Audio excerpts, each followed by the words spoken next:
की कहानी शुरू होती है चाइना की बॉर्डर से, जहाँ पर एक लेडी मी एक लंच बॉक्स लेकर जा रही थी।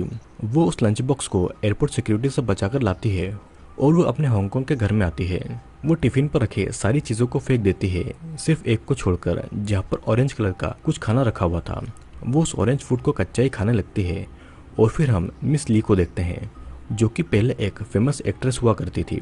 मिस ली यहाँ पर मी का घर ढूंढ रही थी और उनको फाइनली मिस ली का घर मिल जाता है और मी उनको घर के अंदर बुलाती है। मिस ली यहाँ पर मी को कहती है कि वो 30 सालों से ज़्यादा की नहीं लगती है और मी बताती है कि उसकी जो असल उम्र है उसे जानकर उसे सब आंटी बुलाएंगे और वो भी चौंक जाएगी कि उसकी असली उम्र क्या है। यहाँ पर हमें पता चलता है कि मिस ली यहाँ पर मी की डम्पलिंग्स खाने के लिए आई है, जो कि जवान बनाती है। दोस्तों, डम्पलिंग एक ऐसी चीज़ होती है जो कि चाइना में बहुत फेमस है। हमारे इंडिया में भी उसे खाया जाता है, लेकिन यहाँ पर उसे मोमोज कहा जाता है। तो मोमोज और डम्पलिंग सेम चीज़ है।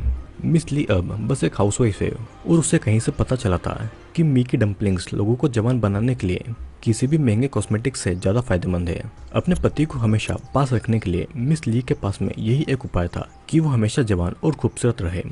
फिर मी अपने डम्पलिंग्स बनाकर मिस ली को खाने को देती है और उसका ये दावा था कि उसकी डम्पलिंग्स लोगों के शरीर में जाकर उम्र बढ़ाने वाले सेल्स को खत्म करती है। अब पहला डम्पलिंग मुंह में लेते ही मिस ली उसे उगल देती है और उस डम्पलिंग का टेस्ट बहुत ज़्यादा खराब था। मी उसे समझाती है कि वो डम्पलिंग्स के बुरे टेस्ट के बारे में नहीं सोचे, वो बस अपने आने वाली खूबसूरत स्किन के बारे में सोचे और वो अपने फिर से जवान दिखने के बारे में सोचे। लेकिन वो फिर से जवान बनने के लिए अपनी आंखें बंद करके उन डम्पलिंग्स को खाने लगती है। अब अगले दिन हमें देख पाते हैं कि मिस्टर ली यानी कि मिस ली का पति खूबसूरत और जवान लड़कियों के साथ में स्विमिंग कर रहे हैं। स्विमिंग के बाद में मसाई नाम की एक लड़की उसे मसाज कर रही थी और मिस्टर ली मसाई को गलत तरीके से टच भी कर रहे थे और उसके साथ में फ्लर्ट कर रहा था। दूर खड़े होकर मिस ली अपने हस्बैंड की ये सारी हरकतों को देख रही थी, जिससे कि वो और भी ज्यादा चिंता में आ गई थी, क्योंकि वो अपनी शादीशुदा लाइफ को खराब नहीं करना चाहती थी। इस तरफ मी एक हॉस्पिटल जाती है और वहाँ पर एक डॉक्टर मी को उनका टिफिन लौटाकर कहता है कि उसे जिस चीज़ की ज़रूरत थी वो उसे नहीं मिल पाएगी। अब फिर उसी दिन मिस ली उन्हीं डम्पलिंग्स को खाने के लिए मी के घर में आती है। मिस ली मी से उन डम्पलिंग्स की सीक्रेट इंग्रेडिएंट के बारे में पूछती है। मी बताती है कि वो अपने डम्पलिंग्स में अनबोर्न बेबी को डालती है। मिस ली इस बात पर विश्वास नहीं कर रही थी, लेकिन वो किचन की दीवार पर कान लगाकर अंदर की आवाज़ें सुनने की कोशिश करती है। तभी वहाँ पर मी अनबोर्न बेबी का एक छोटा सा टुकड़ा मिस ली को खाने को देती है, लेकिन वो देखकर बहुत ज़्यादा डर जाती है और वो जवान होने के लिए इतनी ज़्यादा तड़प रही थी कि वो बिना कुछ सोचे समझे उन डम्पलिंग्स को बार बार वहाँ पर आकर खाने लगी थी। इस तरफ मिस ली मसाई के साथ होटल रूम में इंटीमेट हो रहा था और उसी समय मिस ली के कॉल करने पर वो बिजनेस मीटिंग में होने का बहाना बनाता है। अब अगले दिन घर पर मिस ली उनकी 15th मैरिज एनिवर्सरी के लिए उनको घर पर साथ रहने के लिए कहती है, लेकिन मिस्टर ली मिस ली को बहुत सारे पैसे देकर एंजॉय करने का बोल के बिजनेस ट्रिप के लिए निकल जाता है। अब फिर से मिस ली मी के घर पर जाकर वही डम्पलिंग्स खाती है और खुद की शक्ल को वो आईने में देखने लगती है, लेकिन उसे कोई भी फर्क नजर नहीं आ रहा था। मिस ली के घर जाने के बाद में मी के घर पर कैट और उसकी माँ आती है। कैट के अपने फादर ने उसका रेप कर दिया था, जिसकी वजह से वो प्रेग्नेंट थी और इस शर्मिंदगी की वजह से वो कैट को हॉस्पिटल नहीं ले जा सकती थी। इसीलिए कैट की माँ चाहती थी कि मी ही कैट का अबॉर्शन करे। कैट 5 महीनों से प्रेग्नेंट थी और इतनी रिस्क होने पर मी इस काम को नहीं करना चाहती थी, लेकिन कैट की माँ की जिद के आगे बिना कोई डॉक्टर की डिग्री के मी को वो अबॉर्शन करना पड़ता है। अबॉर्शन के बाद में वो 5 महीने के अनबोर्न बेबी को मी अपने फ्रिज में रख देती है। इस तरफ मिस ली ये देखते हैं कि मसाओ मिस्टर ली के होटल रूम में चली गई थी और वो भी दरवाजे पर डू नॉट डिस्टर्ब का बोर्ड लगाकर। दिन ब दिन वो अपनी मैरिज को बचाने के लिए मिस ली और भी ज्यादा टेंशन में आती जाती है। इधर मी के बुलाने पर मिस ली डम्पलिंग्स के लिए मी के घर पर चली जाती है। मी जब किचन में डम्पलिंग्स बना रही थी तो मिस ली चुपके से किचन में देखती है। उसे वहाँ पर 5 महीने का एक अनबोर्न बेबी दिखाई देता है, जिसे मी काटने जा रही थी, लेकिन ये देखकर मिस ली डर के वहाँ से भाग जाती है। पर रास्ते में वो सोचती है कि अगर उसे अपनी शादी बचानी है तो उसे किसी भी हद तक जाना होगा। वो वापस मी के घर पर आती है और उसे डम्पलिंग्स बनाते हुए देखने लगती है। फिर वो उन डम्पलिंग्स को खाती है। तभी मिस ली को किसी का कॉल आता है, जो कि उनके हस्बैंड के एक्सीडेंट के बारे में उसे कहता है। मिस ली फौरन अपने पति के पास जाने के लिए निकल गई थी। मिस्टर ली के पास जाने पर वो मिस ली की खूबसूरती की तारीफ करता है और वहीं पर दोनों इंटीमेट होते हैं। इस तरफ कैट और उसकी माँ बस में उनके घर की तरफ जा रहे थे और अचानक गलत ऑपरेशन की वजह से केट के प्राइवेट पार्ट से ब्लीडिंग होने लगी थी। वो दोनों बस से उतर जाते हैं, लेकिन रास्ते में ही दर्द की वजह से केट वहीं पर गिरकर मारी जाती है।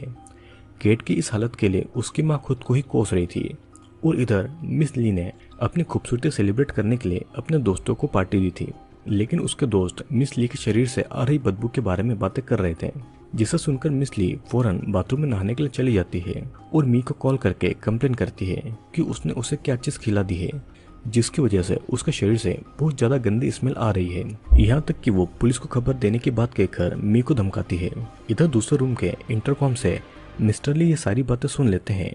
मी फोन पर उसे जवाब देती है और मिस ली को शांत करने के लिए ये कहती है एक यंग गर्ल का अनबोर्न बेबी खाया है और इसीलिए सब कुछ एडजस्ट होने में उसे थोड़ा समय लगेगा। उसी रात को मिस्टर ली मी के घर पर जाते हैं और वहाँ पर कुछ इन्वेस्टिगेशन करने के बहाने वो घुस जाते हैं।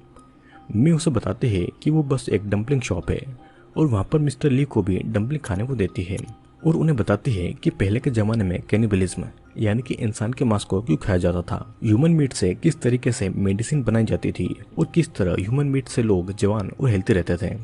पहले के योद्धा भी अपनी जीत सेलिब्रेट करने के लिए एनिमी का खून पीते थे और वो मिस्टर ली के पास आकर उनको सेड्यूस करने लगती है। मिस्टर ली भी इसका फायदा उठाकर इंटीमेट होने लगता है और यहाँ पर हमें पता चलता है कि मी असल में 60 साल की है और ह्यूमन मीट की वजह से वो कभी भी बूढ़ी नहीं हुई थी।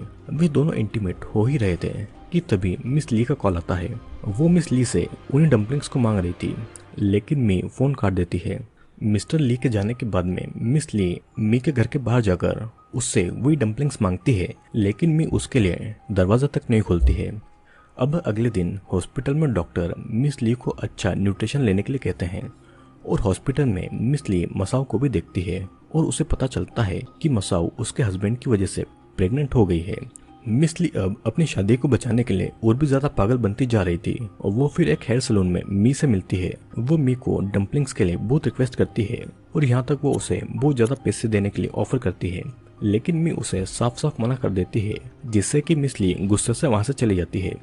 उसके जाने के बाद में मिस्टर ली कॉल करके मी को अपने पास बुलाते हैं। इधर दूसरी तरफ केट की माँ ने अपने पति को मार डाला था और आखिरकार उसने अपनी बेटी का बदला अपने पति से ले ही लिया था। मी को जब इसके बारे में पता चलता है तो वो अपना घर छोड़कर भाग जाती है। इस तरफ मिस ली मसाओ से एक डील करती है कि वो मिस्टर ली से भी ज्यादा उसे डबल पैसे देगी, वो बस उसका अनबोर्न बेबी उसे दे दे। मसाओ भी यहाँ पर 5 महीने से प्रेग्नेंट थी और मिस्टर ली उनका बच्चा चाहते थे, लेकिन ज्यादा पैसे के लालच में मसाओ मिस ली की डील को एक्सेप्ट कर लेती है।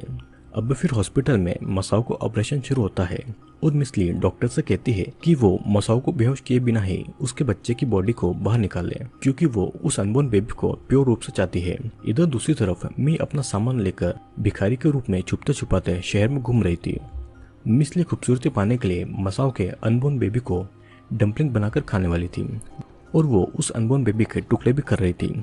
और इसी के साथ में ये मूवी यहीं पर एंड होती है।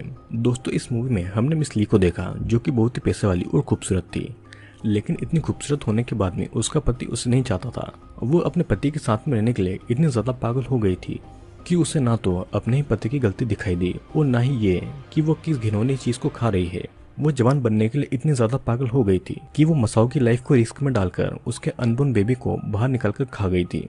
मी की भी जवान बनने की भूख ने उसे कहीं का नहीं छोड़ा था। पुलिस से बचने के लिए वो अब अपने जवान फेस को किसी के सामने दिखा भी नहीं पाएगी। अनबोर्न बेबी के ह्यूमन मीट ने उनको जवानी तो दे दी, लेकिन उससे बहुत कुछ छीन भी लिया। उस मीट की वजह से मिस ली के शरीर से अब वो गंदी बदबू भी आने लगी थी। जवान और खूबसूरत होने के बाद भी उनके पास में अब कोई नहीं आएगा और वे दोनों कभी भी अपनी नेचुरल एजिंग को एक्सेप्ट नहीं कर पाएगी। और इसी के साथ में ये मूवी यही खत्म होती है। दोस्तों, आई नो ये बहुत ही ज्यादा डिस्टर्बिंग और घिनौनी मूवी है, लेकिन कहीं ना कहीं हमें इस मूवी से ये सीख भी जरूर मिलती है कि हमें क्या करना चाहिए और क्या नहीं करना चाहिए। आशा करता हूँ कि वीडियो पसंद आया होगा। वीडियो पसंद आया हो तो वीडियो को लाइक और हमारे चैनल को सब्सक्राइब जरूर कर देना और मैं आपसे मिलूंगा अगले वीडियो में।